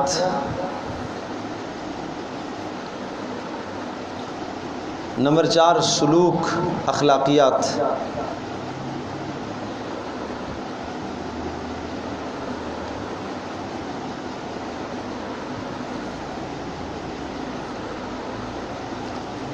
اور نمبر 5 رسالت،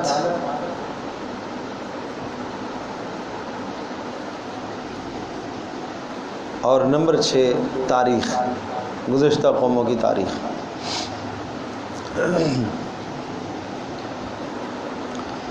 الحمدللہ رب العالمین، ترجمہ ہم کرتے ہیں ساری تعریفیں، تمام تعریفیں اس اللہ کے لیے ہیں، رب العالمین جو سارے جہانوں کا پالنے والا ہے۔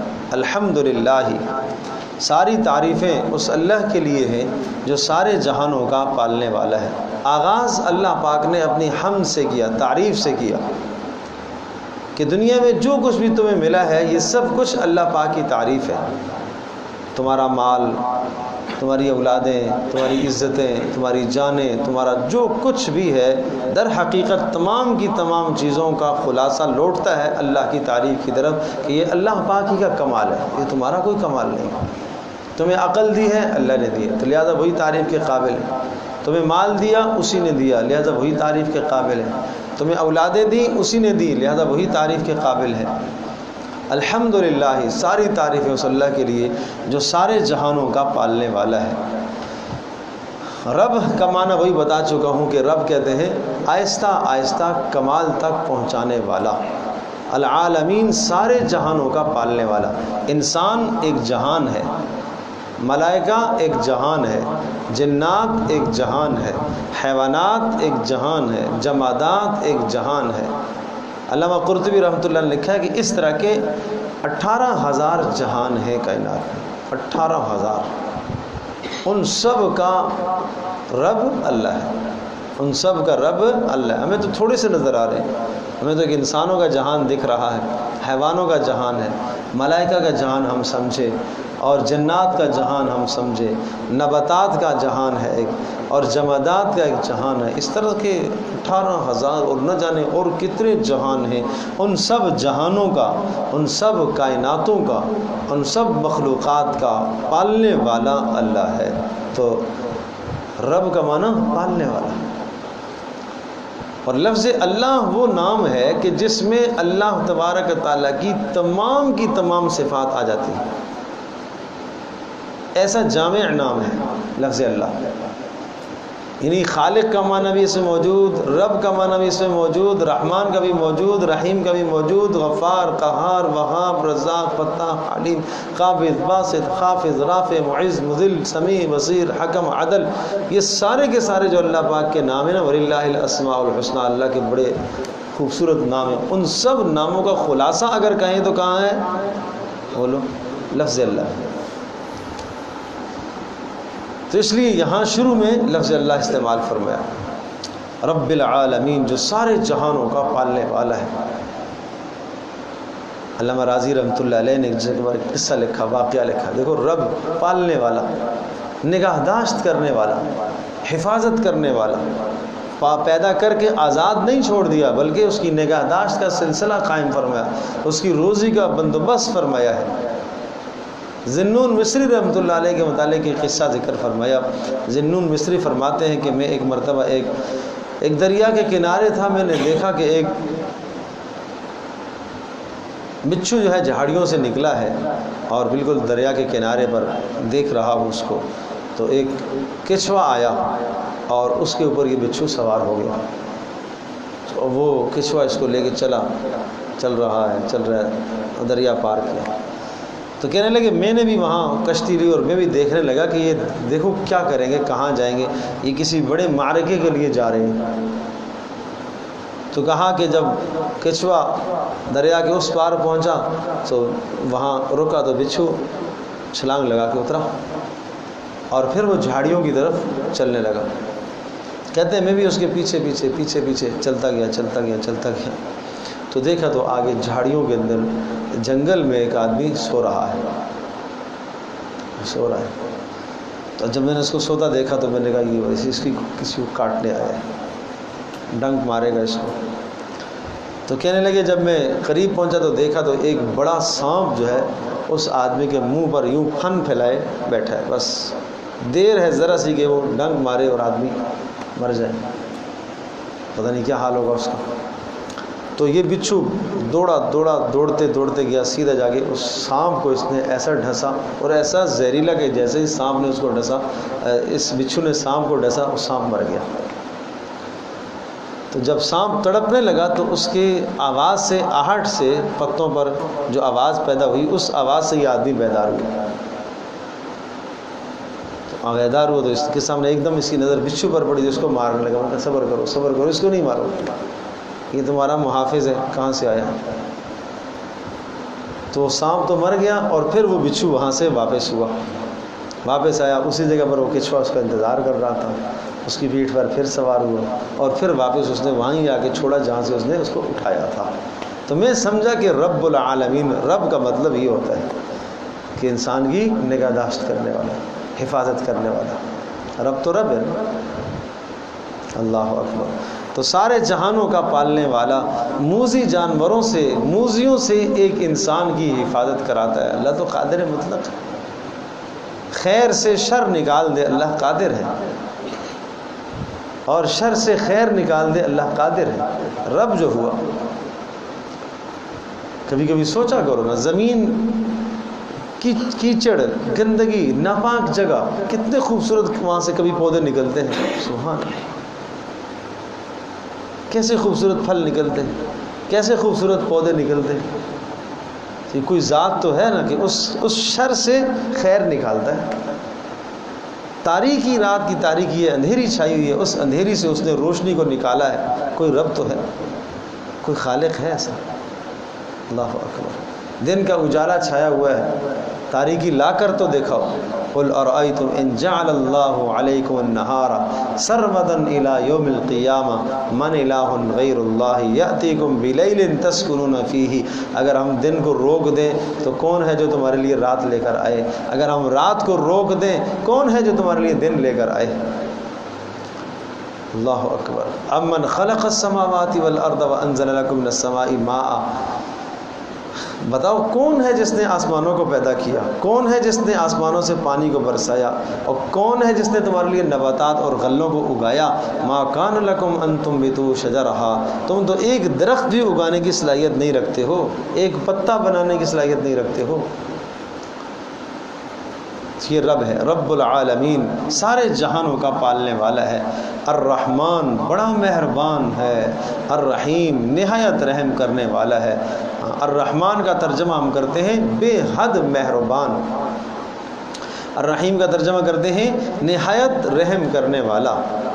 بے حد مہربان، بے حد مہربان، دونوں کے اندر رحمان اور رحیم دونوں میں مہربانی کا معنی ہے، دونوں میں رحمت ہے، لیکن رحمان میں زیادہ رحمت ہے رحیم کی بنسبت. رحمان کا مطلب مسلمانوں پر بھی کافروں پر بھی سب پر مہربان ہے.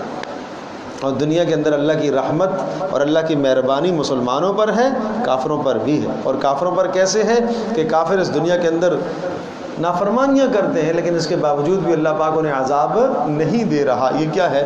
یہ اس کے رحمان ہونے کی نشانی. اور الرحیم مومنوں پر، اور یا مومنوں پر صرف آخرت میں، آخرت میں تو صفت رحیم کے ذریعے سے اللہ پاک مومنوں پر مہربان ہوگا آخرت میں. پھر فرمایا مالک یوم الدین، قیامت کے دن کا مالک بھی ہے. مالک یوم، مالک بادشاہ ہے، یوم دن، الدین بدلے کا، بدلے کا دن مراد قیامت. چاہے ترجمہ آپ کریں گے قیامت کے دن کا مالک، چاہے آپ ترجمہ کریں گے بدلے کے دن کا مالک ہے. بادشاہ ہے، بدلے کے دن کا مالک ہے. اب ذرا غور کرو آیت میں، لفظوں میں غور کرو. کتنے نام اللہ تبارک و تعالیٰ کی، کتنے نام آگے؟ نمبر 1 الحمدللہ، لفظ اللہ. نمبر 2 رب العالمین. نمبر 3 الرحمن. نمبر 4 الرحیم. نمبر 5 مالک. 5 لفظ آئے جو اللہ تبارک و تعالیٰ کی مہربانی بتا رہے ہیں. اور غور کرو، لفظ اللہ یہ تو 100% مہربانی ہی مہربانی پر اشارہ کر رہا ہے، اس لیے کہ تمام کے تمام ناموں کا خلاصہ ہے لفظ اللہ.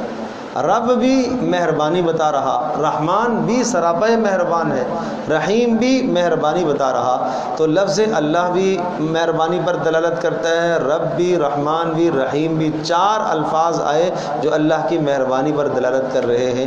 تو کہیں انسان اس مہربانی سے ناجائز فائدہ نہ اٹھائے اور جری نہ ہو جائے گناہوں پر، نافرمانیوں پر، بغاوت پر. اس لیے فرمایا مالک یوم الدین، قیامت کے دن کا وہ مالک بھی ہے. مطلب اگر آپ نے نافرمانی کی تو سزا دے گا. تو اس لفظ کے اندر بھی، مالک یوم الدین کے اندر بھی 2 چیزیں ہیں، اللہ کی مہربانی بھی ہے اور اللہ پاک کا عذاب بھی ہے. دونوں کی اطلاع ہے. ایمان والوں کے لیے مہربان ہوگا، بدلے دے گا، اور کافروں کے لیے سزا دے گا، ان کے لیے عذاب. تو 4 الفاظ ایسے ہیں جو اللہ تبارک و تعالیٰ کی رحمت پر دلالت کر رہے ہیں، اور ایک حرف اور لفظ ایسا ہے مالک یوم الدین جو اللہ کی رحمت پر بھی دلالت کر رہا، اللہ کے عذاب پر بھی دلالت کر رہا. تو پتہ چلا کہ اللہ پاک کی رحمت اللہ کے غضب اور غصے پر غالب ہے. جب یہ ساری باتیں آ گئی تو پھر ایاک نعبد و ایاک نستعین، اے اللہ ہم آپ ہی کی بندگی کرتے ہیں اور آپ ہی سے ہم مدد چاہتے ہیں. ایاک نعبد، اے اللہ ہم آپ ہی کی بندگی کرتے ہیں اور ہم آپ ہی سے مدد چاہتے ہیں. نعبد وہی بات ہے عبادت کی، یہ خلاصہ ہے. ہم سب آپ ہی کی بندگی کرتے ہیں. یہ آپ ہی کا جو ترجمہ کر رہا ہوں یہ لفظ ایا سے ہے، ایا کا پہلے آ جاتا ہے. ایاک نعبد، اے اللہ ہم آپ ہی کی بندگی کرتے ہیں، و ایاک نستعین، اور ہم آپ ہی سے مدد مانگتے ہیں. اس لیے کہ ہم کیا کریں گے؟ آپ کی عبادت کریں گے، اور پھر ہم قدم قدم میں آپ کی مدد کے محتاج ہیں. ہم آپ سے کیا مانگیں گے؟ مدد مانگیں گے. اہدنا الصراط المستقیم، ہم مدد مانگیں گے. مانگنے کا سلیقہ سکھایا. کیسے مانگیں گے؟ اہدنا الصراط المستقیم، اے اللہ ہمیں سیدھی راہ دکھا دے. ہر نماز میں آدمی اللہ پاک سے ہی مانگتا ہے اہدنا الصراط المستقیم، اے اللہ ہمیں سیدھی راہ دکھا دے، صراط مستقیم ہمیں عطا فرما. اب صراط مستقیم کو کیسے سمجھو گے بھائی؟ یہاں دنیا میں رہنے والا ہر آدمی کہتا ہے میں صراط مستقیم پر ہوں، کیسے سمجھو گے آپ؟ اب سمجھو، صراط الذین انعمت علیہم، راستہ ان لوگوں کا جن پر تو نے انعام فرمایا ہے، غیر المغضوب علیہم ولا الضالین، نہ ان پر غضب ہوا ہو نہ وہ گمراہ ہوئے ہو. ہمیں ایسے لوگوں کا راستہ چاہیے، اور ہمارے مقتدا، رہنما، پیشوا، رہبر ایسے لوگ ہوں گے جن یہ 3 صفات پائی جائیں. کتنی صفات پائی جائیں؟ آسانی سے ڈھونڈ لو، پہچان کر لو. نمبر 1، صراط الذین انعمت، ایسے لوگوں کا راستہ جن پر تیرا انعام ہوا. انعام مال نہیں، دنیا نہیں، اقتدار نہیں، نعمت ایمان، اعمال صالحہ کی توفیق، یہ ہے صراط الذین انعمت، اللہ جن پر تو نے انعام فرمایا ہے، جن کو تو نے اپنا قرب دیا ہے، اپنی محبت عطا کی ہے، جن کے پاس بیٹھتے ہیں تو اے اللہ تو یاد آ جاتا ہے، تیرا انعام ہے. جن کی مجلس میں بیٹھو تو اللہ یاد آئے. یہ منعم علیہم، جن پر اللہ کا انعام ہوا ہے، اللہ نے ان کو اپنی معرفت عطا فرمائی ہے، اپنی محبت عطا فرمائی ہے، اپنا تعلق اللہ پاک نے ان کو عطا فرمایا ہے. یہ ہے صراط الذین انعمت علیہم، تو جن پر تو نے انعام فرمایا. اور انعام کا مطلب کیا ہے؟ اللہ پاک کی معرفت، اللہ کا تعلق، نعمت ایمان، اعمال. دوسری صفت، غیر المغضوب علیہم، ان پر غصہ نہ ہوا ہو اللہ تو، ان پر اللہ کا غضب اور غصہ نہ آیا ہو. اور غصہ اور غضب کس پر آتا ہے؟ جس کو اللہ پاک اپنی توفیق سے، نعمت ایمان سے، ہدایت سے، اعمال کی توفیق سے محروم کر دیتا ہے. اتباع قرآن سے محروم ہو گیا، اتباع سنت سے محروم ہو گیا، سمجھے جی؟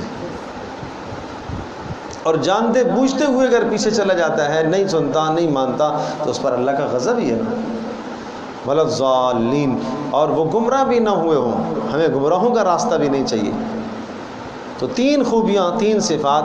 نمبر 1، ان پر انعام ہوا ہو، اور 2 صفات ایسی ہیں جو سلبی صفات کہلاتی ہیں کہ یہ چیزیں نہیں ہونی چاہیے ان میں، ان پر غضب بھی نہ ہوا ہو اور ان گمراہ بھی نہ ہوئے ہوں. اللہ ایسے لوگوں کا ہمیں راستہ چاہیے. اور ایسے لوگ کا راستہ پھر سورۃ النساء میں اس کی تفصیل فرمائی ہے کہ کون لوگ ہیں. اولئک الذین انعم اللہ علیہم من النبیین والصدیقین والشہداء والصالحین. وہ 4 قسم کے لوگ ہیں، وہ نبی ہیں، وہ صدیقین ہیں، وہ شہداء ہیں، اور صالحین نیکوکار لوگ ہیں. ان لوگوں کے راستے پر چلو. وحسن اولئک رفیقا، کہا بہترین رفاقت ہے، بہترین دوستی ہے ان لوگوں کی، ان لوگوں کے ساتھ دوستیاں لگاؤ. تو صراط مستقیم اس وقت تک ہم نہیں متعین کر سکتے، اس وقت تک صراط مستقیم ہمیں نہیں مل سکتا جو ہم نماز میں مانگتے ہیں، جب تک ہم نبی علیہ الصلوۃ والسلام کی زندگی کو نہ لیں، جب تک ہم صحابہ کی زندگی کو نہ لیں، جب تک ہم نیک لوگوں کی مجالس میں نہ بیٹھیں، اس وقت تک ہمیں صراط مستقیم نہیں مل سکتا.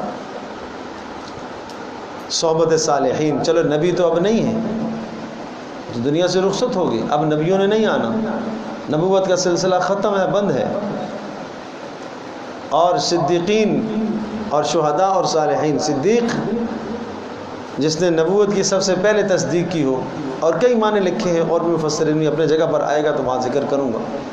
تو اگر یہ معنی ہے تو اس حساب سے تو اب صدیق نہیں ہیں جنہوں نے نبوت کو دیکھا ہو.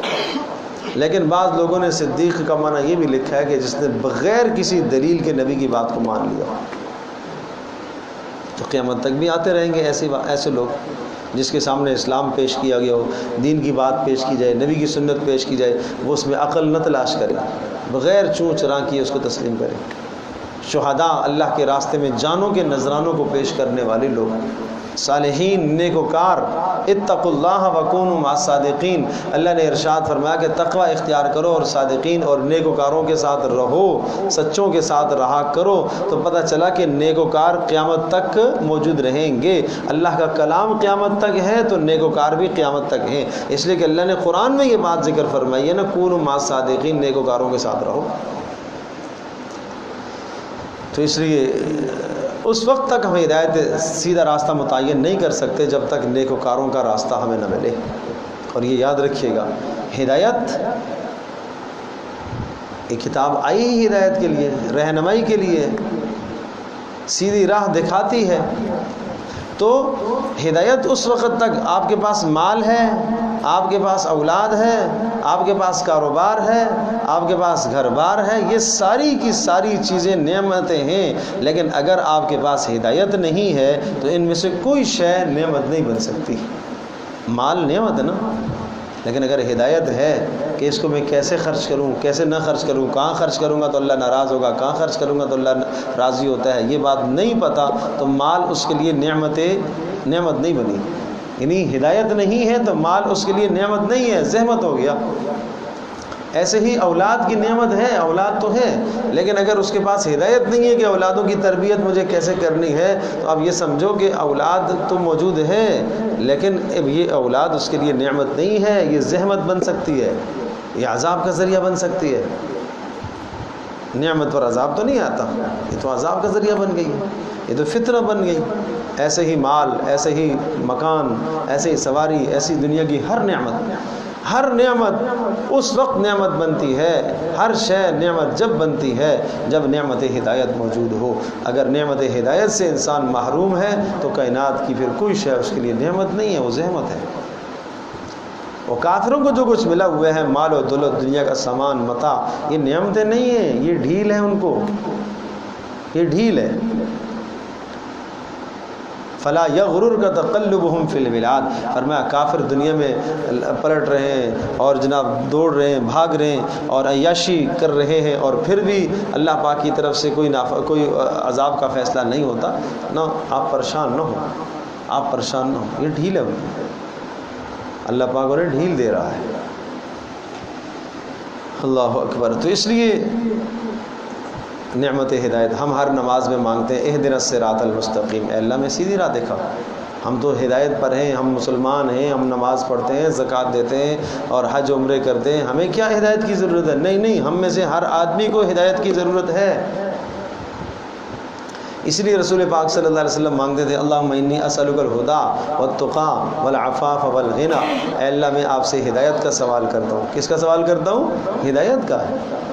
آپ یہاں اپنے گھر سے باہر نکلے، اب دو کام آپ کے سامنے آگے، آپ کو یہ کام کرنا ہے، یہ کام کرنا ہے۔ اگر نعمت ہدایت اللہ پاک آپ کو دے گا تو جو بہتر ہوگا اللہ اسی کی طرف چلائے گا۔ اس لیے فرمایا نا، جب آپ گھر سے نکلو تو بسم اللہ توکلت علی اللہ پڑھو گے، لا حول ولا قوت الا باللہ پڑھو گے، تو ایک فرشتہ کہتا ہے ہدیت، اس کی رہنمائی ہو گئی، اس کو ہدایت مل گئی، اس عمل پر ہدایت ملے گی۔ آپ کے سامنے کوئی معاملہ آ گیا، آپ فیصلہ نہیں کر پا رہے کہ میں یہ کروں یا یہ کروں، تو اللہ پاک کی طرف سے ہدایت ملے گی، فوری اللہ سے ہدایت مانگو، اللہ سے ہدایت ملے گی تو آپ کے لیے فیصلہ کرنا آسان ہے، اچھائی برائی میں تمیز کرنا آسان ہے، خیر شر میں فرق کرنا آسان ہے۔ تو یہ ہے نعمت ہدایت۔ تو اس لیے ہر نماز میں اس کو مانگنے کا کہا گیا، اہدنا الصراط المستقیم، اے اللہ ہمیں سیدھی راہ دکھا۔ سورہ فاتحہ کے اختتام میں لفظ آمین کہنا مستحب ہے، تو جب بھی ہم اس کو پڑھیں تو اس کے بعد آمین کہا جاتا ہے، اور اسی طرح سے نماز کے دوران ہو تو ہم اس کو آہستہ کہیں، اور باقی شروع میں تعوذ اور تسمیہ کے جو کلمات ہیں یہ بھی اعوذ باللہ من الشیطان الرجیم، جب آپ قرآن مجید کا آغاز کرتے ہیں، کہیں سے بھی آپ کھول کے تلاوت کرنا شروع کریں گے تو آپ تعوذ پہلے پڑھیں گے، وَإِذَا قَرَأْتَ الْقُرْآنَ فَاسْتَعِذْ بِاللَّهِ مِنَ الشَّيْطَانِ الرَّجِيمِ، جب آپ قرآن پڑھنا چاہو تو اعوذ باللہ من الشیطان الرجیم پڑھ لیا کرو، یہ پڑھا کرو، اس لیے کہ ہم کمزور ہیں نا، ہمیں لمحہ بلمحہ اللہ کی مدد چاہیے۔ اعوذ باللہ کا مطلب کیا ہے؟ اے اللہ میں آپ کی حفاظت میں آنا چاہتا ہوں، شیطان سے اللہ مجھے بچا لے، کہیں تلاوت کے دوران، نیک عمل کے دوران اے اللہ مجھے خیالات نہ ڈالے، مجھے وسوسے نہ ڈالے، اے اللہ اس قرآن کے ذریعے سے کتنوں کو ہدایت ملی ہے اور کتنے اس کے ذریعے سے گمراہ ہوئے ہیں، اے اللہ میں کہیں اس کی وجہ سے گمراہ نہ ہو جاؤں، اے اللہ مجھے ہدایت عطا فرما۔ ہیں، اس لیے اللہ پاک کی حفاظت چاہیے۔ تو اعوذ باللہ من الشیطان الرجیم کا یہ مطلب ہے۔ اور بسم اللہ الرحمن الرحیم وہ بھی آپ پڑھیں گے، ہر نیک عمل شروع کرنے سے پہلے بسم اللہ پڑھی جائے، کہیں سے بھی آپ تلاوت کرتے ہیں آپ بسم اللہ پڑھیں گے۔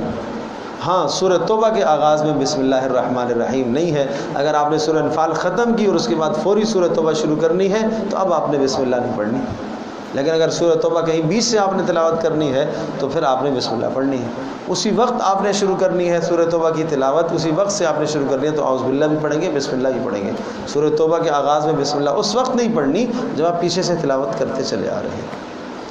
اللہ تبارک و تعالی ہم سب کے لیے سمجھنا عمل کرنا آسان ہو۔